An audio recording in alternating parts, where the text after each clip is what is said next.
Ils étaient prêts à passer à l'action et selon toute vraisemblance visaient un lieu public et touristique ouvert.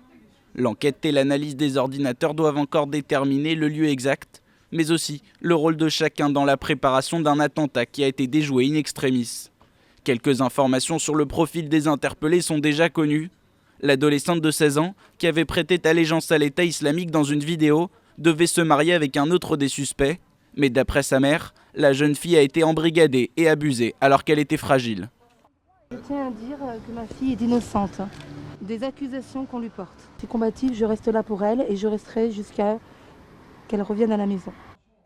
L'adolescente devait partir pour la zone irako-syrienne après son mariage avec le statut de veuve martyre, car il était prévu que son futur mari se fasse exploser. Lui est un jeune homme d'une vingtaine d'années.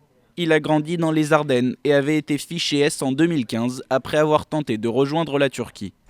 Ma cliente n'a pas souhaité recevoir ce jeune homme dont elle n'arrivait pas vraiment à comprendre les motivations et il s'est installé à son insu dans la cave de l'immeuble devant lequel vous êtes. Je vous rappelle que c'est une jeune fille qui vient d'avoir 16 ans, elle avait 15 ans, c'est une adolescente comme les autres. Le troisième suspect, lui âgé d'une trentaine d'années, connu des services de renseignement et surveillé à cause de son appartenance à des mouvances radicales, il était le logisticien du groupe.